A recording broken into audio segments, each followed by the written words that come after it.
Good morning, 11th class. Welcome back. I hope you all are fine and happy.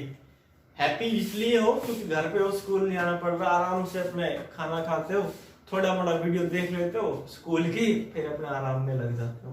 कुछ एक बच्चे ऐसे भी हैं, they are doing best in academic and I really appreciate them. नाम तो फिर क्या लूं, काफी है, लेकिन उम्मीद करता हूं कि जो नहीं है इस दौड़ में वो भी इस दौड़ में शामिल हो जाए, क्योंकि शिक्षा जो है, एजुकेशन जो है, वो एक जरिया है अपने सपनों को पूरा करने का, अपने देश का नाम रोशन करने का। तो प्लीज आप थोड़ा सा इस बारे में विचार करें। आज हम सेकंड बुक है हमारी, that is snapshot, supplementary reader है ये। उसमें फर्स्ट चैप्टर है the summer of the beautiful white horse by William Saroyan. This is our first lesson in this book and we are going to have a revision of this lesson plus second lesson, that is the address by Margot Minko, right? Firstly we will take this lesson. So this chapter, this lesson is first of all we will discuss about the chapter sketch in a few lines. Chapter sketch means what does the writer of this chapter would like to tell to the readers in a few words. तो सुनिए ध्यान से। The story is about two Armenian boys whose name are Aram and Murad. Right? दो बच्चे हैं, एक का नाम है आरम and next one is Murad. ये कहानी इन दो बच्चों की है, आरम and Murad. They both are fond of horse riding. Horse riding बहुत पसंद है उन्हें, घुड़सवारी जिसको हम हिंदी में कहते हैं। एंड आरम जो है ये 9 इयर्स का है और जो मुराद है हमारे पास ये 13 साल का है। आरम छोटा है, मुराद बड़ा है, दोनों सगे भाई नहीं है। They are not real brothers, they are not sibling, they are cousin brothers. Cousin brothers है ये, ठीक है ना। और ये एक ऐसे प्रजाति से कह रहा हूं, एक ऐसे कबीले से, एक गैरोगलेनियन एक ट्राइब है, उससे ये बिलोंग करते हैं। उसका नाम है गैरोगलेनियन,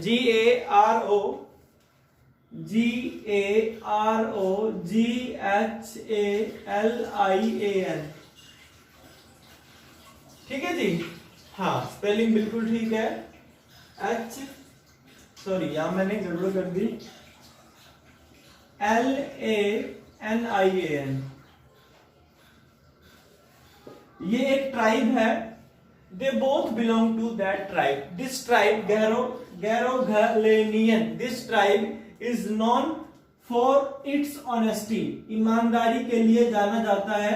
भले ही all the people of this tribe are poor but they are very honest, बहुत ईमानदार है। and everybody knows about this thing, about the honesty of this tribe, right? so Murad, now chapters क्या चल रहा है, Murad steals a horse and after enjoying 1 month he invites his cousin Aram for horse riding. Murad steals a horse and he enjoyed that horse up to 1 month and after that he invited his cousin brother Aram for horse riding. Okay, one morning he went to his window and knocked the window and asked him to enjoy the horse riding at the same time, right? एक महीने से था finally, and फिर वो उसको भी enjoy करते हैं, कुछ होता है उनके साथ, वो हम आगे पढ़ेंगे।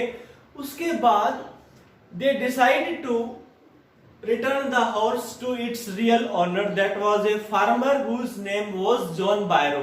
वो जो हॉर्स है उन्होंने जहां से चुराया था उस इंसान का नाम था John बायरो। John बायरो is a farmer whose horse they have stolen, right? इसमें कुछ कैरेक्टर्स हमारे पास आएंगे। मेन कैरेक्टर्स है मुराद है, आरम है, नेक्स्ट है मिस्टर खोसरो। मिस्टर खोसरो ये इनका अंकल है, मुराद का और आरम का, ठीक है ना। narrator's uncle who was considered to be crazy man, जिसको सब क्रेजी मानते हैं, he has been described as a man with short temper and irritable nature. उसका जो गुस्सा बहुत जल्दी आ जाता है और चिड़चिड़ा स्वभाव यहाँ पे बताया गया है. Next is mister Zorab. Mister Zorab, ZORAB. Zorab जो है, he is the father of मुराद. ये मुराद का फादर है. ये हमारे मेन कैरेक्टर्स है, Aram, Mourad, mister Khosrove, mister Zorab and John Byro. Okay students, now we will discuss about the short summary of this lesson.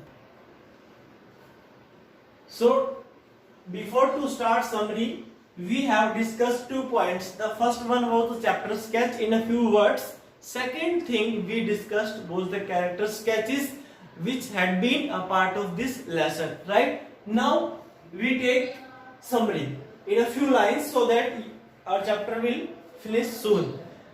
First point, Aram's recall of an experienced visit of Murad's with a white horse.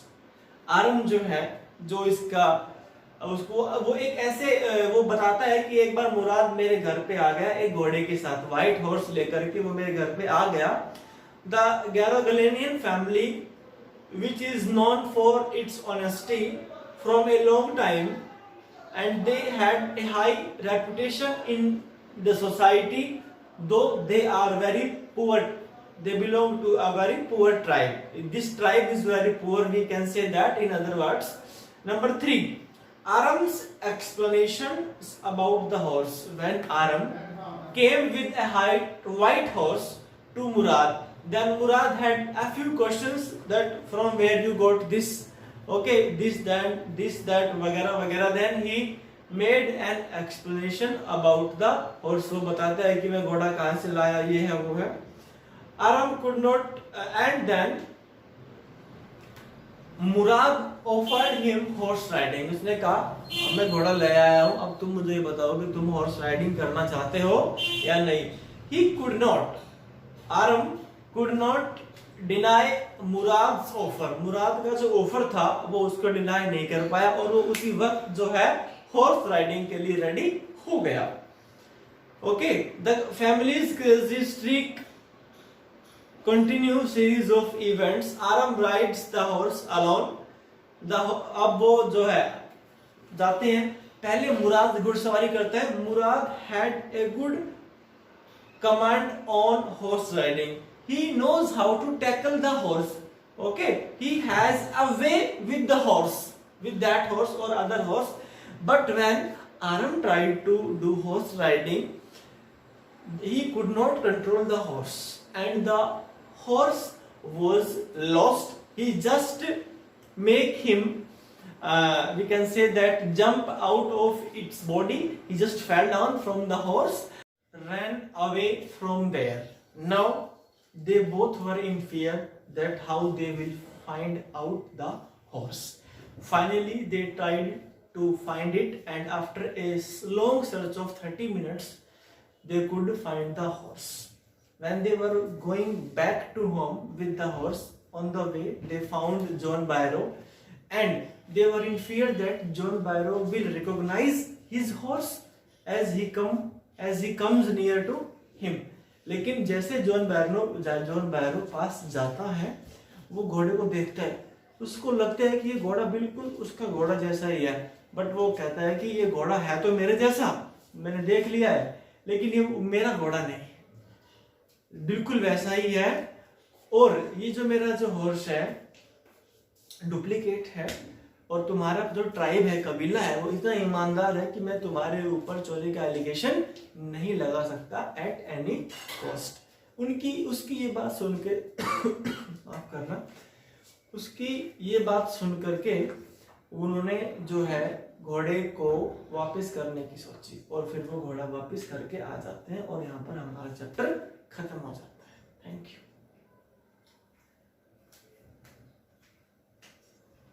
So students, this is our second chapter of the book Snapshots, the address, and this chapter has been written by Margot Minko. Margot Minko is the narrator of this story. She herself is a part of this text, we can say that, right? So the chapter is the address, and in this chapter we have 3 characters. Mrs. S is the mother of Margot Minko. मार्गो मिनको है, मैंने Marco कर दिया, I am sorry for that. तो मार्गो मिनको की mother है Mrs S. Second character है हमारा नैरेटर, और थर्ड कैरेक्टर है Mrs Darling. Before to explain this chapter, देखिए क्या होता है। मिसिस एस और मिसिस डॉर्लिंग ये दोनों बेस्ट फ्रेंड्स हैं, ठीक है। और ये उस समय की बात है जब उनके देश में जहां वो रहते हैं वहां पर वार की सिचुएशन बनी हुई थी। समझ में आ गया। अपना कुछ सामान जो कि बहुत कीमती था, मिसेस एस अपना कुछ सामान अपनी फ्रेंड के पास सेफ रखवा देती है मिसेस डॉर्लिंग के पास, और कहती है कि जब भी हालात सुधरेंगे मैं अपना सामान आपसे वापस कलेक्ट कर लूंगी। फाइन।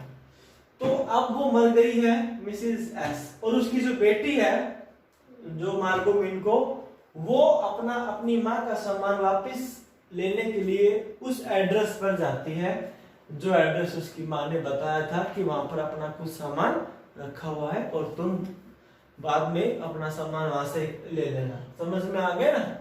तो ये तो था हमारे 3 कैरेक्टर्स। अब मैं चैप्टर स्केच की बात करूं, वो मैं आपके सामने पढ़ रहा हूं। देखिए, this story is a touching account of a girl who goes in search of her mother's belongings after the Second World War in Holland।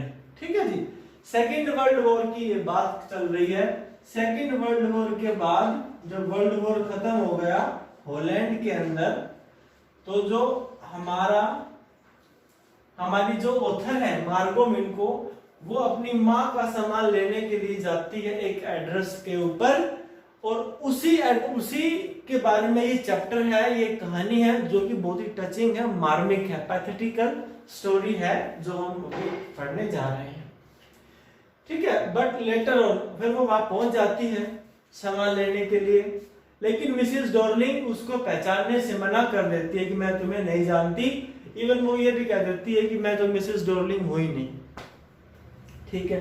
फिर वो वापस आ जाती है, फिर वो थोड़ी देर बाद दोबारा जाती है, थोड़ी देर बाद उसी दिन, तब उसने एक गाउन पहन रखा था मिसेस डॉर्लिंग ने। उस गाउन को वो पहचान गई, वो बोली ये गाउन तो मेरी माँ का गाउन था, that was green in colour. और तब वो इस बात को जो है एक्सेप्ट करती है कि हाँ मैं ही मिसेस डॉर्लिंग हूँ और तुम्हारी माँ ने सारा सामान मेरे पास ही रखा हुआ है। और वो सामान जो है वो जैसे वो सामान देखने के लिए जाती है तो उसे अपनी माँ की याद आ जाती है। Later on she leaves everything behind as it could not bring her dead mother back।